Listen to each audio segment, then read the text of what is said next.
Cárguese positivamente, así, literalmente como lo oye, y al mismo tiempo ahorre dinero. Aprovechando las ventajas del agua alcalina, elimine todo tipo de metales pesados y otras impurezas del agua que usted y toda su familia ingieren. Solamente eso lo logra tomando agua purificada. Para ello debe contactar al Dr. Water, quien realizará el test del agua que usted y su familia consumen en su hogar totalmente gratis y sin compromiso. Recuerde, Dr. Water, Florida. Todos quieren saber quiénes son los responsables de mi imagen digital. Los responsables de mi imagen digital son la gente de Tono Creativo, que más que una agencia de publicidad, son especialistas en hacer todo lo que tu marca necesita. Diseño de página web, diseño gráfico, producción y edición audiovisual, manejo de redes sociales y mucho más. Tono Creativo, el mejor diseño para que tu marca destaque en el mercado. Fuerte abrazo, amigos, donde quiera que se encuentren. Para mí es un gusto, como siempre, saludarlos desde los Estados Unidos de Norteamérica y para toda América Latina, con el corazón siempre en Venezuela. Esto es para todos ustedes y yo, Eliezer El Vitar. El próximo domingo 11 de mayo se celebra en nuestro país el Día de la Madre. Y yo siempre en mis programas, el Día de la Madre, trato de entrevistar a una de nuestras mujeres que sea o sirva como referente para la sociedad. En este caso, en esta fecha tan importante para nosotros desde el punto de vista de nuestras tradiciones y del cariño y el amor que se le debe tener a la mujer que es madre, tengo como invitada a la persona que ya ven en pantalla. Ella es internacionalista, egresada de la Universidad Central de Venezuela, es profesora de Derecho Internacional Público, tiene una especialidad en inteligencia y contrainteligencia y escenarios de negociación también. Fue analista de seguridad y defensa en el Estado Mayor Conjunto del Ministerio de la Defensa y en la Dirección de Inteligencia del Comando General del Ejército en Venezuela. Eso lo vamos a desmenuzar un poquito. Además de eso, la profesora que es mi invitada el día de hoy es locutora y conduce su propio espacio que se llama Aquí y Ahora, que se transmite todos los días de 6 a 9 de la mañana a través de la emisora FM Adulto Joven. Y no conforme con esto, mi invitada el año pasado resultó electa como representante profesoral principal al Consejo Universitario de la Universidad Central de Venezuela en unas elecciones limpias y transparentes. Eso es muy importante acotarlo. Sin más preámbulo para todos ustedes, la profesora Giovanna de Michel. Bienvenida para todos ustedes, profesora. Gracias, Eliezer. Es de verdad un gran privilegio, un honor poder conversar contigo en tu espacio. Madre, es la Sí, nona de dos preciosas nietas que por allí vi. Dos preciosos nietos, dos Son niños varones, hermosos, son unos son varones. muñecos, son unos Sí, muñecos, esos son. muchachitos. Pero antes que Sí, todo es ciudadana, de esos ciudadanos que nos hacen sentir orgullosos del gentilicio de ser venezolanos. gracias. Siempre te he admirado mucho en tu trabajo como periodista y me encanta esta oportunidad. Un millón de gracias. Privilegio el mío, profesora, porque yo no soy comunicador social formalmente egresado de una universidad, yo soy médico y soy abogado. Solo que siempre, Imagínate. desde muy jovencito, he estado vinculado a los medios porque yo fui actor y soy Ujú. locutor desde el año 1993, pero no vamos a hablar de mí, vamos a hablar de En eso nos parecemos, porque yo nunca pasé por la escuela de comunicación social de ninguna universidad. Pero siempre he tenido una inclinación extraordinaria al tema de la comunicación. Me hice locutora desde el año 92, creo, así. Me lleva un 1992. año ustedes. Y en aquel momento ya comencé, tú sabes, a hacer algunas cositas en radio y tal. Después pasé a la televisión, ahora conjugo las dos cosas y ahí vamos. Uno tiene que hacer las cosas que le produzcan placer, ¿sabes? Eso es Claro, importante en la vida. claro, claro que sí. Menos mal que en mi casa siempre me permitieron hacer lo que yo quería y siempre fue algo constructivo, gracias a Dios. Qué Y le bueno. pregunto, profesora, A el ver. derecho internacional,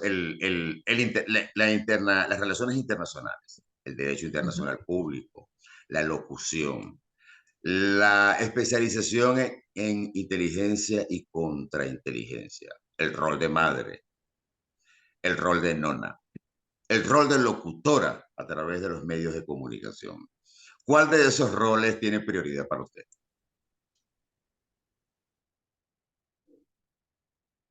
En el de madre y el de nona, realmente, porque ya estoy en una etapa de la vida en la que uno empieza como a recoger lo que ha cosechado, ¿sabes?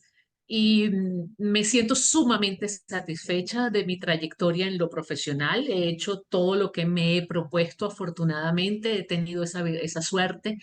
Y creo que en lo personal uno tiene siempre que darle gracias a la vida. Yo soy creyente, yo soy católica y tiene que darle gracias a Dios porque a veces las cosas que se te presentan en la vida no se corresponden directamente con Gracias tu a Dios. esfuerzo, Qué sino que Pero bueno, qué yo bueno. quiero que usted sepa, profesora, y mi audiencia para todos ustedes, que yo la conozco a usted como invitada recurrente a los espacios Mm, de opinión y de análisis que se realizaban en la antigua Globovisión.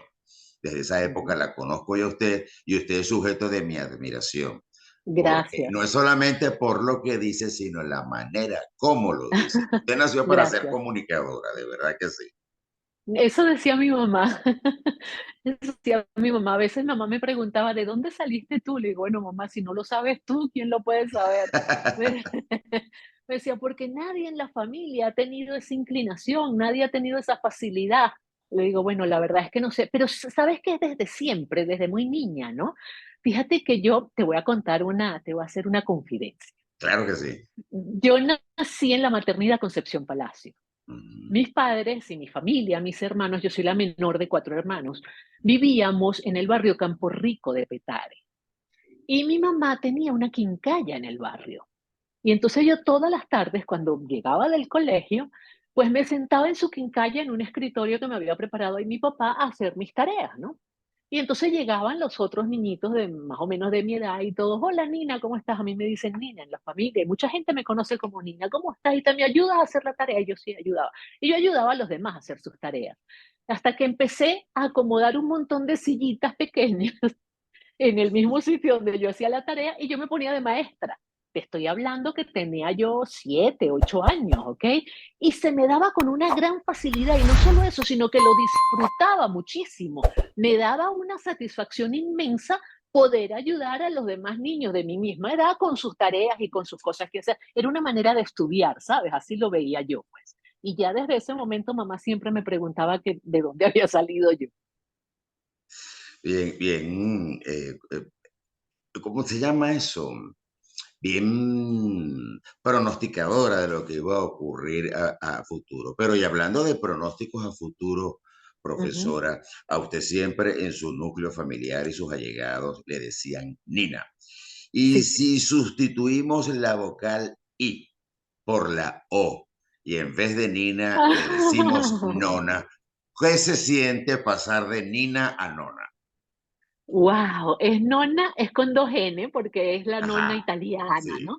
Mira, se siente una satisfacción extraordinaria, es como, es una bendición, es algo que yo no sé cómo describir, o sea, a mí me costaba a veces entender la relación de mi mamá, por ejemplo, con mis hijos, y hoy día lo entiendo perfectamente y digo, pero es que no podía ser de otra manera, es como ser mamá 2 veces, ¿sabes? Es como ser mamá en 2 etapas diferentes, con 2 tipos de obligaciones diferentes, con 2 perspectivas diferentes. Yo le digo a mi hijo, el papá de mis nietos, que yo no tengo ninguna obligación de educar, que mi obligación es dar testimonio y malcriar, consentir. Sí. Ese es mi trabajo como nonna, ¿no? A veces él y la esposa, tú sabes, se ponen un poco porque dice, oye, ellos no viven en Venezuela, ellos están en Estados Unidos y yo suelo ir con cierta regularidad y entonces me dicen los hijos, oye mami, pero es que cuando tú vienes nos echas a perder todo el trabajo de los 6 meses anteriores. Digo, bueno, esa es mi tarea, después ustedes enderezarán ese entuerto otra vez. Pero es una cosa maravillosa, es una bendición, es lo máximo, de verdad. Cuando mi nieto, el mayorcito, me pregunta, Nonna, where are you coming? Ay, no, yo me provoca dejarlo todo y salir corriendo para donde Pero está mi ellos niño. se llevan poca edad, porque yo creí que eran Se gemelos. llevan 4 años, ¿no? Se llevan cuatro Así. años. Sí, el segundo es un grandote. Yo Y como que los vi Tiago, el igualitos. mayor, pues sí, se parecen mucho. Tiago, el mayor, es más delgado, es otro estilo, pues, pero se parecen mucho en su carita, sí, sí. Todos nosotros Ya. en la familia nos parecemos. ¿Y qué la motiva a usted a estudiar Derecho Internacional? Relaciones Mira, internacionales, perdón. ese Relaciones es un, internacionales. Estudios internacionales se Estudios llama realmente la internacionales. carrera en la central, sí. Sí, Ese es un cuento bien bonito, porque estando yo en el colegio, estábamos creo que en cuarto año de bachillerato, sabes que en aquella época existía la figura de la profesora guía, el profesor guía, ¿te ujú, sí, acuerdas? claro. Exacto. Entonces la profesora guía en una jornada empieza a preguntarnos que qué queríamos estudiar cada quien, ¿no? A mí me gustaba psicología y me gustaba derecho, la verdad. Entonces, yo estaba sentada en la parte de atrás del salón, era una de las últimas a las que le iba a tocar que le preguntaran, y una compañera mía adelante, que no me atrevo a decir su nombre, pues no sé si a ella le gustaría que lo dijera, pero a quien yo admiraba muchísimo, ella dice que ella quería estudiar estudios internacionales, y la profesora le pregunta que por qué, ¿no? Y entonces, me pareció tan bonita la explicación que ella dio de por qué quería estudiar estudios internacionales, una cosa muy fantasiosa, una cosa muy poética, una cosa muy de propio de una criatura de 16 años que cree que el mundo puede uno pintarlo de colores y que no es como realmente es, ¿sabes? Pero a mí esa cosa bonita me atrajo, me gustó. Y el día que tocó llenar la planilla, pues había que poner 3 opciones. Yo puse primero estudios internacionales, después puse derecho y después puse psicología. Y bueno, entré por el CNU a estudios internacionales, que fue mi primera opción. Ya. Y de allí usted pasa a especializarse en inteligencia y contrainteligencia. Ese es otro ¿De cuento dónde salió eso? extraordinario. Ese es otro cuento extraordinario. Yo me graduó en el año 1984. Bueno, mi familia, como te dije, viene en muy humilde, de mis padres inmigrantes, mis 3 hermanos inmigrantes, no teníamos ningún tipo de contacto, ya mi papá había logrado sacarnos de donde vivíamos, gente, estábamos en otro nivel, fui la única de mis hermanos que tuvo la suerte y la oportunidad de ir a estudiar a la universidad, y todo esto, ¿no? Pero claro, cuando me graduó, oye, estudios internacionales en ese momento, en el año 1984, no tenía el espacio en el mercado laboral que tiene hoy día. Hoy día prácticamente todas las grandes empresas, los bancos, tienen internacionalistas en sus nóminas, porque hacen los análisis de coyuntura, estudios de riesgo y todo este tipo de cosas, ¿no? Entonces, recién graduada, abren un concurso en el Ministerio de la Defensa. Es más, aún no me habían entregado el título. En ese interín, desde que uno sale de clase y pasan como 4 o 6 meses hasta que tienes el acto de grado. Bueno, alguien me comenta, una de las compañeras que habrían abierto el concurso y tal, yo estaba en ese momento haciendo unos estudios a nivel de posgrado en Derecho Marítimo. El director de la Escuela de Derecho Marítimo me había conseguido un empleo en una empresa naviera. Ya yo había comenzado en la empresa naviera, me iba a encargar de toda la parte de seguro, aun cuando no sabía nada, la naviera se había ofrecido a darme toda la instrucción necesaria porque querían que yo ocupara esa área, pues. Había comenzado con ellos y abren ese concurso. Todavía no me habían entregado el título, repito, ¿no? Bueno, nada, le comento en la casa un día y mi papá, como buen sobreviviente de la Segunda Guerra Mundial y como tenía esa otra óptica del mundo y de la vida completamente a la Venezuela actual, me dijo, mira, Perdón. siempre es bueno trabajar en el sector público, me dijo. Porque si tú entras al Ministerio de la Defensa, en Venezuela siempre va a haber un Ministerio de la Defensa. Una naviera es una empresa privada y mañana no. Entonces, tú no sabes, ¿sabes? El futuro puede ser sumamente incierto. Dijo, además, en la administración pública siempre vas a tener la posibilidad de obtener una jubilación, de obtener una pensión, como buen sobreviviente de la Segunda Guerra Mundial, lo que se pensaba en aquella época, ¿no? Me dice, en la empresa privada el escenario es mucho más incierto. Presenta el concurso a ver quién quita, ¿no? Bueno, vale, llega el día del concurso. Yo no quería ir porque amaneció lloviendo. Yo tenía un carrito de los más económicos que había en el mercado en aquel momento. Tenía día de parada. Y mi papá me dice, bueno, ¿y tú no vas a ir al concurso? Le dije, no, papá, está lloviendo, tengo día de parada. Yo te llevo, me dijo mi papá. Ay, Dios mío. Y me llevo a mi papá al Ministerio de la Defensa. Bueno, ese día éramos 15 personas, presentábamos una prueba escrita y de ahí escogían los 5 mejores para ir a una prueba oral. Yo quedé entre los 5 mejores. Me llamaron un día a mi casa y me dijeron, mire, usted está entre los 5 mejores, tiene que venir a la prueba oral. Ok, voy a la prueba oral. Voy a la prueba oral y como esas cosas, Eliezer, que tú dices, yo no tengo ningún chance, ¿sabes? Porque no tengo ninguna palanca, no conozco a nadie, o sea, dirán esta mujer que viene a hacer para acá y todo el mundo tenía una palanca allí en ese negocio. Pues entonces, bueno, como yo no tenía nada que perder, yo no estaba para nada nerviosa porque sentía que no tenía ninguna opción y ya tenía otro trabajo, ¿no? Y entonces me empiezan a hacer preguntas y preguntas y yo contesto con total holgura porque nervios no tenía, repito, consideraba que no tenía chance. Me dice, bueno, ok, perfecto, muchas gracias, nosotros la llamamos. Yo salí de ahí y yo dije que me van a llamar, estos no me van a llamar a mí nada. Me equivoqué de palmo a palmo porque a los 2 días llego yo a mi casa a almorzar a mediodía saliendo de la oficina en la naviera y me dice mi mamá, te llamó el coronel fulano de tal, dejó un número de teléfono que lo llames que es urgente. Un coronel a mí, ¿qué será? Se me había olvidado la cosa. Ujú. Cuando llamo, me dice el coronel, felicitaciones, usted ganó el concurso, el cargo es suyo. Y yo, ok. Entonces, claro, por la influencia un poco de papá, la estabilidad que ofrecía el ministerio en aquel momento, yo tenía 23 años de edad, dije, ok, y empecé a trabajar allí en inteligencia del Estado Mayor Conjunto y fue para mí una escuela, una cosa maravillosa, maravillosa. Después el ejército me ofreció la asimilación, pero en el ministerio le pusieron trabas a la asimilación. Y entonces me plantean en el ejército, vente para a trabajar al ejército. Vas a tener exactamente las mismas condiciones que en el ministerio, pero desde aquí podemos manejar mejor lo de la asimilación. Y me voy al ministerio, te estoy hablando del año 88 ya. Me voy al ejército, a la comandancia del ejército. Me dice, ok, vamos a hacer lo de la asimilación. Y yo dije, oye, chévere, yo me quiero asimilar, pero primero quiero hacer la maestría en lo que era en aquel momento el Instituto de Altos Estudios de la Defensa Nacional, porque allí solamente iban oficiales con el rango de coronel. Y yo decía, si yo me asimilo, va a ser muy difícil que vaya, porque hasta que llegue a coronel, ¿sabes? No me van a mandar a hacer la maestría. Y mándenme a hacer la maestría, yo hago la maestría y después me asimilo. Me mandó al ejército a hacer la maestría, fue una experiencia extraordinaria. Fui la más joven para aquel momento, fui la cursante más joven que había tenido el viejo Yaeden, ¿ok? En toda su historia. Yo ni siquiera había cumplido 30 años para ese momento. Bueno, hago mi maestría y mi cosa y tal, y se me empiezan a abrir un montón de puertas, un montón de puertas.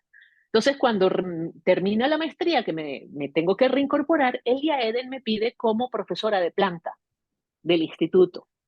El ejército dijo que no, que no, que yo tenía que quedarme en el ejército y que tenía que trabajar para ellos. El mismo jefe mío, que era un general en aquel momento de brigada, me dijo, Giovanna, no te asimiles. A ti se te abre te lo va a limitar, la asimilación te lo va a cerrar.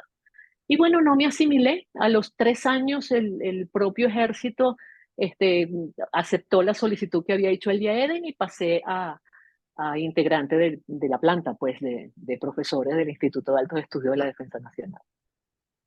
Y ese ambiente, yo no sé por qué se me ocurre que era un ambiente en que la presencia femenina no era muy común, no era muy usual. No era muy común y en muchos espacios no era muy respetada tampoco, no era muy tomada en cuenta. Cuando yo empecé, el trabajo de inteligencia consistía en, digamos, analizar, generalmente les correspondía a uno un área geográfica específica. Yo desde siempre mi trabajo de inteligencia trabajé con Brasil, yo era analista de inteligencia de Brasil y nos tocaba, bueno, inventar escenarios y toda esta serie de cosas al alto mando militar. ¿Ok? Y más de una vez, pues cuando yo llegaba, veían una muchachita joven y tal, cuerpo general, y Y cuando empezaba a hablar, bueno, ya el asunto era diferente, pues pasé a formar parte del equipo de imagen de la Comandancia General del Ejército, pasé a ser asesora directa de algunos ministros de la Defensa, era asesora directa de los comandantes de fuerza, muchos jefes míos a veces se incomodaban porque teníamos intercomunicadores en todas las oficinas y el comandante general llamaba directamente al intercomunicador y decía, Giovanna de Michele, que suba un momento a mi despacho.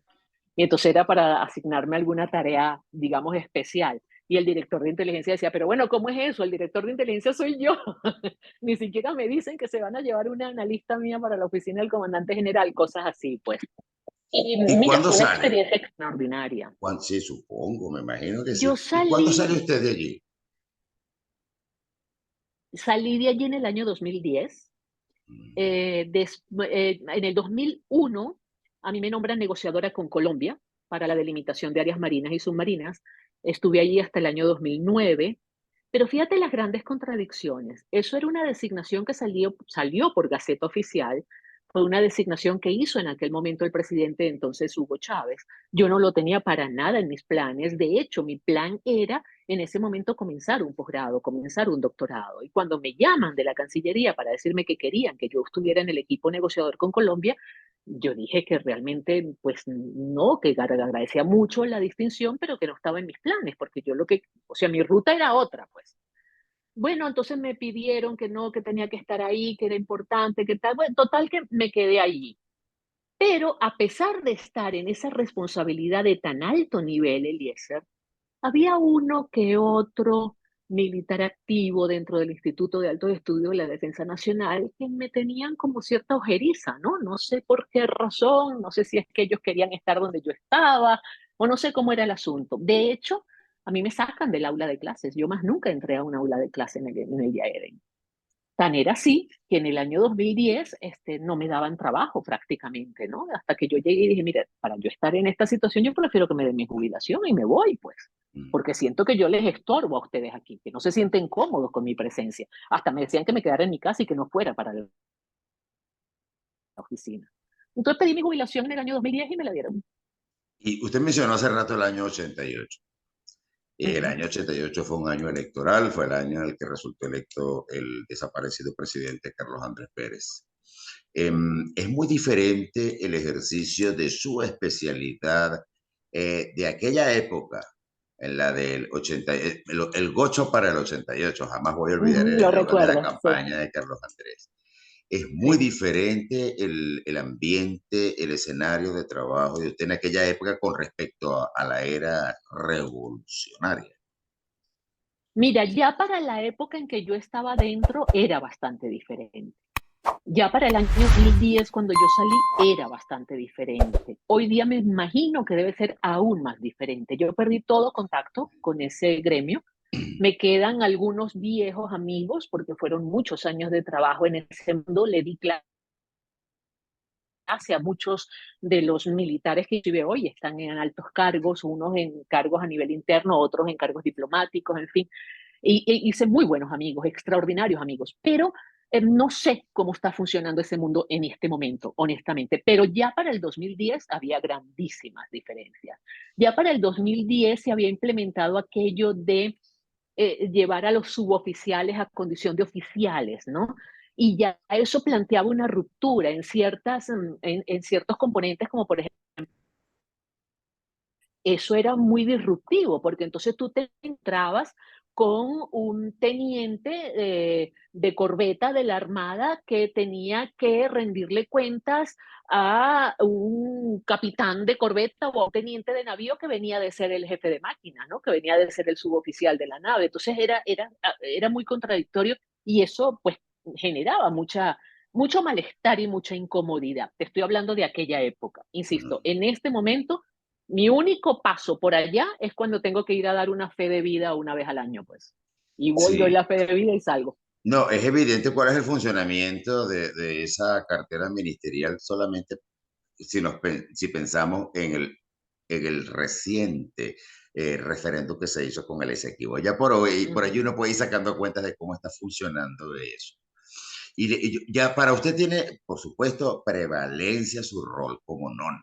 Ya nos lo hizo saber. Pero en el ámbito profesional, profesora, como internacionalista, su especialización como docente universitaria, una materia que a mí me gustaba mucho, por cierto, el derecho internacional público, como locutora, como autoridad electa del cogobierno de la Universidad Central de Venezuela, ¿en cuál de esos ambientes se siente usted más cómoda? Oye, yo creo que en todos es difícil separar una cosa de Es otra, ¿no? verdad. Porque yo creo que uno me ha llevado a lo otro y así Ujú. voy. Y creo que hay como algo que figura de manera transversal en todos esos roles, y es la responsabilidad.